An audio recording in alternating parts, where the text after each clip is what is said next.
हिमाचल, उत्तर प्रदेश इत्यादि राज्य से मधुमक्खी पालक इन दिनों हरियाणा के नूंह जिले का रुख कर रहे हैं। सेब की खेती खत्म होने के बाद नूंह जिले की तकरीबन 80,000 एकड़ से अधिक भूमि में सरसों की फसल लहरा रही है।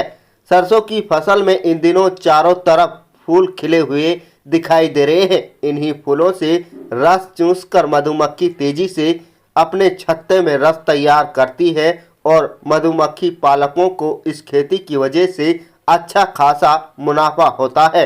सेब में जो गुण होते हैं वही मधुमक्खियों को सरसों की खेती में मिल जाते हैं।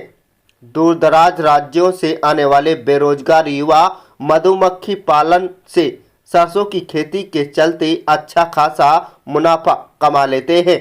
इससे न केवल मधुमक्खी पालकों को लाभ होता है बल्कि सरसों की खेती करने वाले किसानों को भी अच्छा खासा लाभ होता है। मधुमक्खी के फूलों पर बैठने से सरसों फसल की कई प्रकार की बीमारियां खत्म हो जाती हैं। इसका कारण ये है कि मैं आपको बताऊं कि कुछ लोग जो है मधुमक्खी पालन का व्यवसाय करते हैं। मधुमक्खी जो है ना उस फसल में जाती है जिसमें पोलिनेशन होता है। तो जैसे कि सेब में होता है, सरसों में होता है, ये सभी में नहीं होता ये गुण, तो किसी किसी फसल में गुण होता है। तो जैसे हिमाचल के लोग हैं, उत्तराखंड साइड के हैं, जहाँ पे इस तरह की फसलें नहीं होती, जिनमें पोलिनेशन नहीं होता, तो हमारे यहाँ मेवात में कुछ राजस्थान का एरिया है, तो यहाँ लगते हुए हमारे सरसों का एक बहुत बड़े भूभाग पे जो है ना हमारी सरसों की फसल उगाई जाती है। तो उनको मधुमक्खी पालन वाले जो व्यवसायी हैं, किसान हैं, उनको यही चाहिए कि भाई हमारी जो है ना, क्योंकि वो एक ऐसी भैंस है उनकी दुधारू, खाती दूसरे के खेत में और दूध हमें देती है, तो इससे जो है ना सरसों की फसल भी हमारी पैदावार बढ़ती है। क्योंकि जो पोलिनेशन, अगर हवा के द्वारा पोलिनेशन होता है, एक पौधे से दूसरे पौधे में परागण जाएंगे तो ही फलियां दाने बनते हैं, ये एक प्रकृति का नियम है। लेकिन ये मधुमक्खी उस काम को, किसान के काम को और आसान कर देती है।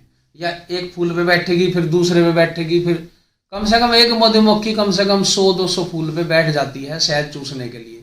तो उसके पैरों के, पंखों के उसके परागण चिपक जाते हैं और वो दूसरे प्लांट के जाके, जहाँ पे मादा का ओवेरी होती है, वहाँ पे वे परागण चले जाते हैं और उनकी निषेचन क्रिया होके हमारी फसल की और ज़्यादा अच्छी पैदावार होती है, अच्छी जल्दी ही फसलें, फलियाँ बननी शुरू हो जाती है और स्वस्थ है दाने बनते हैं उसमें। ये तो बहुत लाभदायक है। मैं तो चाहता हूँ किसान खुद भी अपना अगर एक बॉक्स रख ले, अगर ये ना है मधुमक्खी पालन वाले भी, तो 2-4 किसान मिलके एक 2-2 बॉक्स अपने किनारों पे रख दें तो फसल की पैदावार बढ़ती है।